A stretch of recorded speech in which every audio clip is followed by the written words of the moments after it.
I'm on my own, broken and alone. I feel the rain crashing down all around this empty town. I'm searching for the lost and found, but you don't care, you're unaware. Yo, what's going on everybody? My name is Zino. Welcome back to the channel. So first off, I would like to announce the giveaway that I hosted a few days ago on our celebration to reach 20,000 subscribers. The names have been picked, but I'll be revealing them in tomorrow's video. This is just because this video was already made and I don't want to like rearrange all these stuff and ruin the format of the video. So it will be revealed tomorrow. I have the video of me picking all the names. There were some people from Europe, South America, NA, and Indonesia. It was pretty much like an even spread from what it seemed like. So yeah, definitely I will be revealing them tomorrow. I will include the video of me picking the names before the game actually starts. And yeah, sorry if anyone wasn't able to join the giveaway, but there will be another one at 30,000 subscribers. And judging from how big we've been growing, there will be a 30,000 giveaway quite soon because we're already at 23,000. Thank you guys so much. Now, let me get into this game and why I picked Zill. Honestly, Florentino, guys, after his nerf, he's still super strong, at least in my opinion anyways. He is easier to deal with, but he's still very, very strong. You can see it's KO on it, so of course it's just going to be even more menacing to deal with. Zill is one of the best counters to a Florentino because he can't burst me down while I'm jumping on him. He can't immune it anymore. He just has to kind of deal with it. He can't ult me while I'm ulting him. He just has to really sit there and just deal with me smacking him in the air, which makes it a perfect counter. It's also very easy to gank a Florentino when you are on a hero like Zill. You know, when you're on a melee hero like Quillen, you really can't gank a Florentino because what's the Florentino going to do? He's just going to turn around and fight you. Because really, it's very hard to actually burst down a Florentino on something like a Quillen. Or Crickneck is also a good combo. You just kill him before he even has time to react, really. But honestly, Zill is indeed the best counter to any Florentino. Even I have Conquerors up here going Gilded Greaves and then Medallion of Troy first item just to deal with my Zill because they know how hard it counters a Florentino side lane. And as you can see here that they are invading, I was panning my map. I throw out my first skill, and then as soon as I see it reaches 3 stacks, I jump onto KO, and you can see he actually dies here. He just turns around, tries to fight, but we're able to kill him. We get our red buff, but we do lose a camp, and excuse me, now we're not even up to 4 yet, so we do need to go mid lane and just kind of soak some XP. I thought the Raz was going to go into that bush, but he actually didn't. I don't know what that fireball was. But yeah, we're just staying mid, really just trying to leech as much XP as possible. We need to get up to that level 4. That's kind of a necessity. You can see I get my more AP damage there because I don't really care about boots on Zill yet. I get boots after I finish my jungle item. You can see that the lumber is quite low and bot lane is dead actually. The Florentino kills my Zuka despite Florentino being first blood, so well played by KO here. You can see where I'm positioned right now. I'm getting ready to gank. I throw out my first skill. It actually hits the lumber twice. Watch this, guys. It's very important. I have 2 stacks on lumber right now. I know this, so I jump onto the lumber, get 3 stacks, and we are able to deal with it. I'm sorry if that was slow-mo. What just happened? Alright, I don't even know what happened, guys, but watch this. Sorry, so sorry. But you can see I proc the 3 stacks. Then we're on to the Lindis. I basic attack the Lindis very quickly. Then I throw out my first skill right after the basic attack. Then while it's coming back, I throw out my second skill, use my punish. We're able to jump on them. I see Richter has 2 stacks, so we're going to jump on him as well, proc the 3 stacks, and that's how we're able to kill the Lindis and how we are able to escape. The reason I had to jump there was because I ran out of everything to use, and I didn't want to stay around to kill the Lindis any longer, so I decided, you know what, I'm just going to use my jump again, able to kill the Lindis for that little bit more of damage, and very well played by us. One of the best plays of this entire video was right there, just us realizing that the lumber was at 2 stacks, and sorry guys about that, I almost actually like stopped the video because I didn't know why it went into slow-mo already, but yeah, you get to see how amazing that was. But yeah, sorry for me acting all weird there, but you can see just how crazy of a play that was.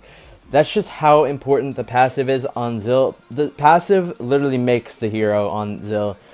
everything about Zill is revolved around the passive. You'll see this even later in the game, where there's times where I could have lived if I just abused the passive more, but unfortunately I just didn't.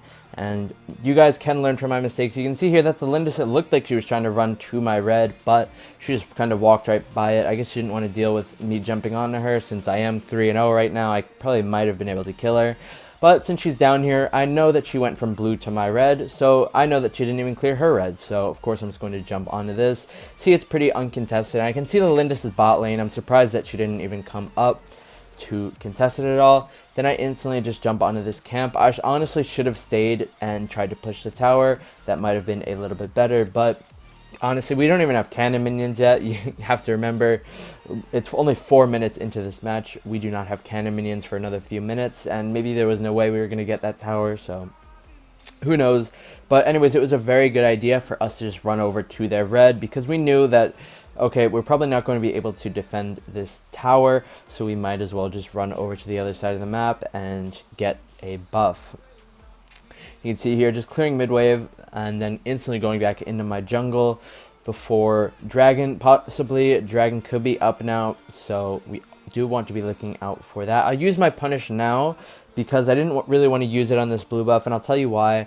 Because I want to have that punish going on cooldown as soon as possible. That way it will be up for the dragon. You can see here I just ult straight onto the Raz, but I did a mistake there. I didn't basic attack Raz while he was at 3 stacks. Instead I just used my first skill and then basic attacked.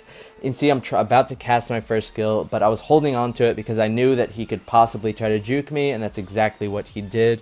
So we were instantly able to just turn around the first skill. You could see while we were aiming it, able to pick up the camp there, just bleeding Lindis out of more and more gold. That's really what you want to be doing. I also have a solo video just for countering Lindis tomorrow. It's going to be coming out. It's honestly super good of a video just for countering that hero. We are not able to get the dragon, but honestly I don't really even care because we were able to pick up 2 kills out of that exchange and another red buff. So honestly it's not even worth it for the other team, the Lindis and the Richter. It's not worth it for them to just go up and kill themselves to get that dragon, honestly, because they didn't even get the buff. So none of their team got the buff, and really we just got two free kills. Because of course you need to be nearby to actually get it. You can see we do a massive amount of burst damage to this lumber. Very well played, because we knew that the Raz was in mid and also everyone else was dead, so it was free poke and just a lot of free damage. Gives us even more pressure on the map. And yeah, now that Lumber has to recall, he's gone for maybe 20 seconds, and in that 20 seconds it's going to be a 4v5 fight. That's why poke is so important. You know, when you watch these other regions, GCS, ROV, their kind of tournaments, Thailand, Taiwan, their regional tournaments, maybe Vietnam, I'm not too sure about that one, but in their regional tournaments, they value poke a lot because they know that if someone's poked out, then it's essentially a 4v5, and they can just go crazy on the map knowing that the enemy team's down 1 person. Also, you can see here just instantly jumping onto KO on this Florentino. That's the power of Zill versus Florentino. He really couldn't do anything versus me. Compared to a Quillen, where if I didn't kill him there, he would have just been basic attacking me like crazy. He would have kept using that shuffle. I would have been getting CC'd like crazy. It's honestly not too good. I really only like Zill when playing versus Florentino. You can see I jump away there. Probably wasn't needed because the Richter was doing no damage to us, but we didn't have our ultimate there, so we need to be a little bit careful. I can see the Lindis up here, and look at the red placement, guys. I knew that since red buff was running towards top lane, that the Lindis was going top. Look at that, guys. Very well played by us. We missed with the first skill, so in order to make it hit again, we jumped behind the Lindis and basically I made the Lindis between me and the returning blade, so that the blade was going to come back and hit her in the face no matter what. So very well played by us. See Raz running away here at 1 HP. He actually gets healed from the lumber, but it doesn't even matter at that point. You can see we're about to get our ultimate, so we're just going to spend it on this Richter. He flickers away, but we're still able to basic attack him.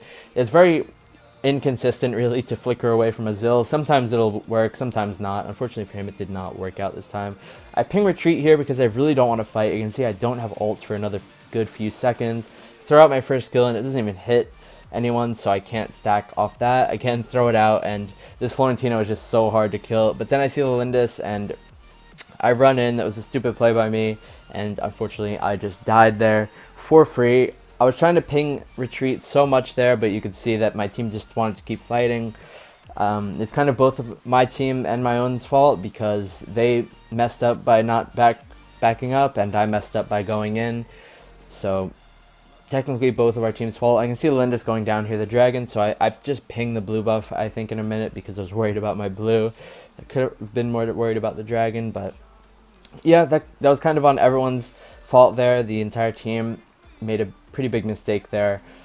I mean, you don't want to be getting killed when you're 11-0. That just means a ton of shutdown gold. I could only imagine she probably got like 600 to 800, and then her team is going to get some nice amount of gold from that as well. It's almost like getting 2, 3, 4 dragons. It's just crazy. And as you can see, we throw our first skill there, then we jump, able to get the jump back up. Guys, this is why when you are on Zill, you need to be using your first skill first. You cannot use your second skill then ult, because that's honestly the worst thing you could be doing on Zill. Using your jump and then just ulting.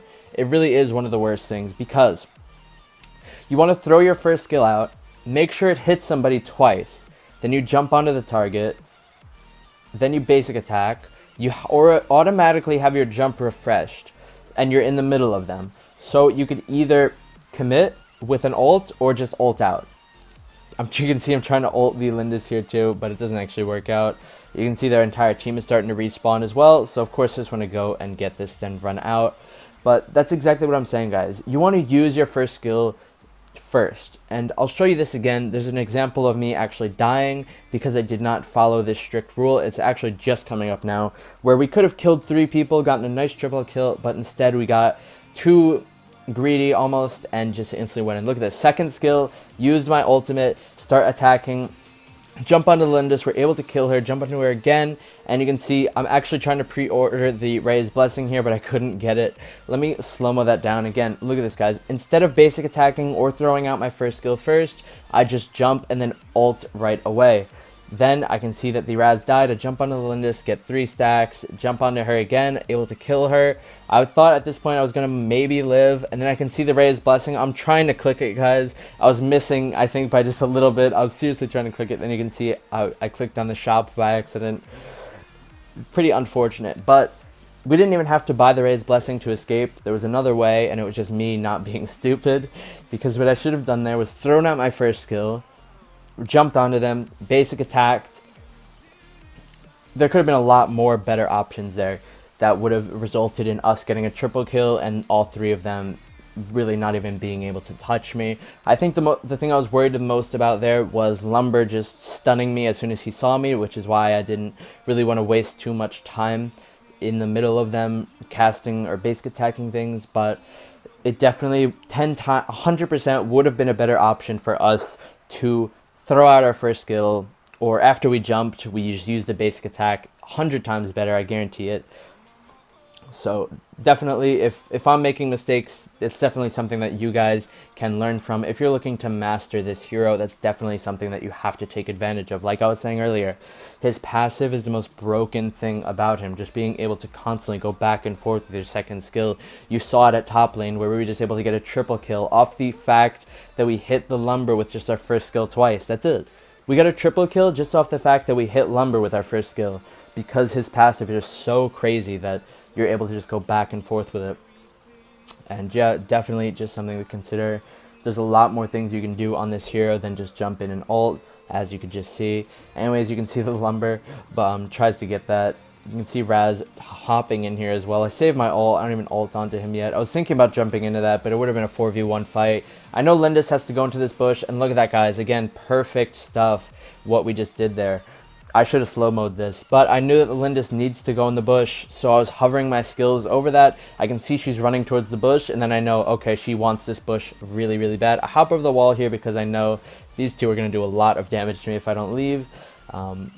We got a triple kill there, but it would have been pretty nice to fight these 2. Now that I want to fight, they're all backing off, unfortunately.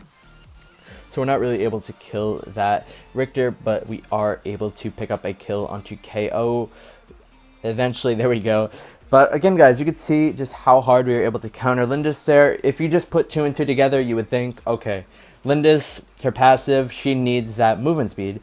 Every good Lindis is going to want to be near bushes 24/7. It's going to be like a magnet attracting them, which is why I was hovering my first skill over that bush, and then as soon as I knew she was rotating and moving over there, I was like, okay, now it's time to go. She is about to run into that bush, and I can get a free kill off of this, and that's exactly what we did. It's why we turned the fight so hard. Also, look at this, guys. Just camping around the blue buff, and we're able to pick up a kill. Just watching that one minion, if it's being attacked, I just know that the Lindis is there.